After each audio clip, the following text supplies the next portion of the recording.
I am speaking with Professor Brown, who is an expert in the field of developmental psychology. I will ask him several questions that concerned parents want to know. Professor Brown, it's nice to meet you. Oh, it's a pleasure to talk to you as well. Let's begin with your first question. Often, experts in the field disagree. How do parents know what to trust or rely on for ideas to raise their child effectively? I will attempt to clear up the common idea that since experts may disagree, then no recommendations they make are good ones for parents to follow. Developmental psychologists use the scientist-practitioner model. In this model, research studies are performed using standard scientific and statistical methods. Before a research study can be published, the study must be reviewed by other scientists in the field of study. This is called peer review. A peer-reviewed study has been closely examined and critiqued for errors and misinformation. Studies that do not pass this peer review are not published in professional journals.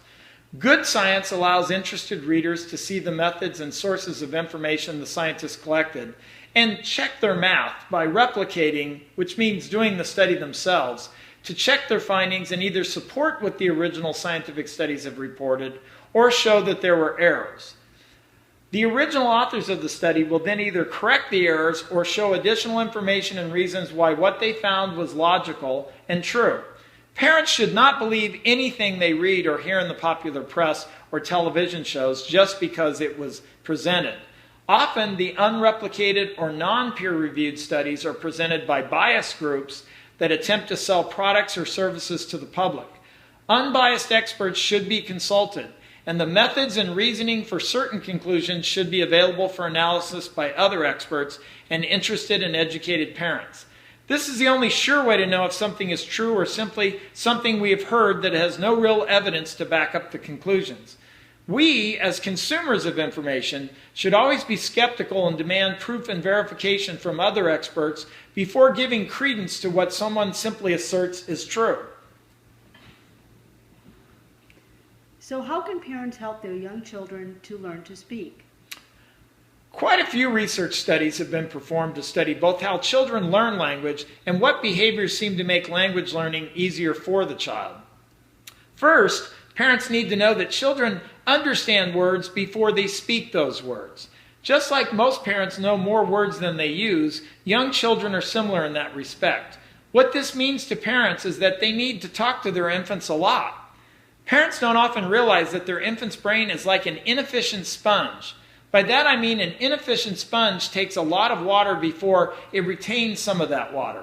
So to get a sponge soaked with water means you have to constantly pour water on the sponge, at least a little bit at a time, but on a regular basis, and eventually the sponge will get soaked. By analogy, that means parents should talk often and a lot to their little sponges, their infants. Doing this will increase the number of words the infant hears and prepares the brain for speaking a little bit later. Talk to your infant with slow, exaggerated word sounds. Don't worry what other adults will think of your high pitches and occasional giggling. The infant will love this speaking style, and it makes it more likely they will begin to hear language sounds, and their little brain will begin to activate the brain areas that eventually will determine how the infant speaks. Use body language and gestures as you speak, and name everything that is in the child's environment multiple times. Keep your speaking patterns simple, as simple sentences are easier on the developing child's brain processing ability. When your child begins to speak, listen carefully and be patient, as their initial words and sounds are not terribly accurate. As they begin speaking, ask simple things that they can relate to, and slowly but steadily go from yes-no types of questions, like want your bottle, to more open-ended questions like where's your rattle, as opposed to simply do you want your rattle. Children often mispronounce or slur a word in the beginning, so listen carefully and respond whenever possible and be very positive and patient. Imagine you're learning a foreign language. Do you want your teacher to constantly criticize your efforts? Probably not. But as time goes by, you can add small corrections to phrases the child might routinely say. Like if your child says, want duh, you might say instead, oh, you want your doll. Then, of course, give them their doll. This rewards them for correct speech and makes it more likely to occur in the future. Don't allow others to say or the progress of other children who acquire language faster concern you with your infant. Not all children develop at the same speed. Children seem to universally have a language acquisition device in their brains. Over time, they will almost naturally pick up speech and language of those they are around. So be patient. They will learn just as you did. That's very interesting, Professor Brown. So how can parents help their young children learn without the parent doing it for the child? That's a great question, and one that many parents can relate to. We all want our children to learn and flourish in our society. Sometimes we as parents are impatient and we don't allow the child enough time to complete or even start a task. We start to do it completely for them. There's an old saying, give a man a fish and he will eat today. Teach him to fish and he'll eat for the rest of his life. That saying is appropriate for knowing that we need to guide and assist our children in learning about appropriate knowledge. But we have to be careful of not simply doing the task and not allowing the child the chance of learning what they can do themselves. Sometimes with a little nudge or assistance from a parent or a teacher. The trick also is to make sure the tasks we ask our children to perform are within the realm of their capabilities. It's okay to give them goals that stretch them, but the goal or task should be in fact something they can actually accomplish, sometimes with a little assistance or guidance from an adult or even an older sibling. A Russian psychologist named Lev Vygotsky devised a teaching strategy that enabled a child, or even an adult for that matter, to accomplish goals and tasks that were a little bit beyond their current capability. Vygotsky developed a concept he called the zone of proximal development that was essentially a task or a goal that the child could not do without any assistance. However, with just a little guidance or assistance, the child could now do something that was previously out of reach. Vygotsky called this little bit of assistance scaffolding, where the teacher or adult provided the minimum assistance necessary to allow the child to complete or master the task. As the child got better at these tasks, the scaffold was slowly taken away until the child could complete the tasks entirely on their own. As psychologists and parents ourselves, we encourage other parents and teachers of children to use Vygotsky's concepts. We as parents must be observant and able to see what a child can or cannot do. Then if the task is developmentally appropriate, we should provide the minimum assistance to allow the child to complete the task or solve the problem at hand. The advantages to this approach are that the child gains self-esteem and a sense that problems are surmountable if given a little assistance or guidance. In addition, the child learns that what seemed impossible is now possible, and they develop self-confidence, that they can do things and influence their world in positive ways. This self-confidence or difference and ability to influence their world is absolutely critical to the child. Will I hurt my child's emotional development if I don't pick them up whenever they cry? Great question from your viewers. As parents, we've all heard hearsay ideas or practices that are sometimes believed to be true. This is where psychological science can often clear up misconceptions and myths that are commonly believed about different child-rearing practices. For example, it was once thought by a prominent early behaviorist named John Watson that responding too quickly to an infant's cries rewarded the infant, and the infant would then cry more often. Using peer-reviewed studies, these are research studies that other scientists in the same field critique for errors or inconsistencies, kind of like checking the math of a car dealer when they say the payment is a certain amount that sounds like it's way too much.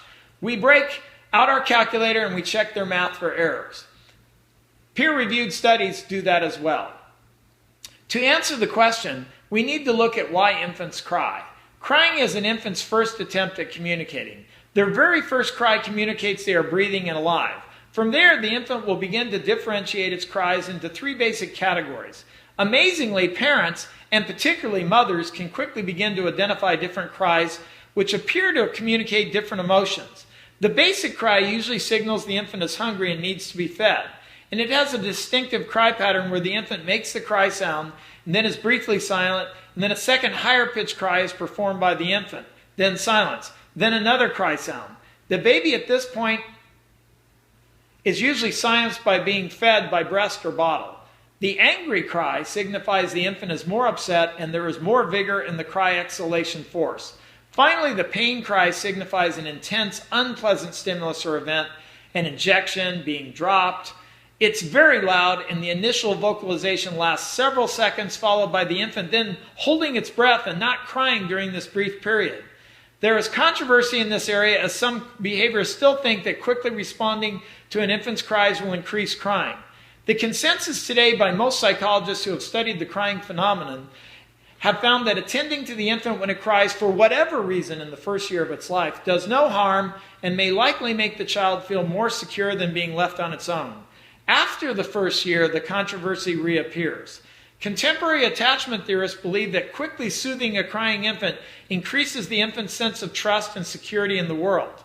At some point, about 2 years of age, we believe, the child will attain some language function and be able to communicate its needs by speaking, and crying will likely diminish. Since attachment theorists believe that early bonding and attachment style with the caregiver is the mold for later attachments in life, they advise erring on the side of responding to a crying baby and soothing it.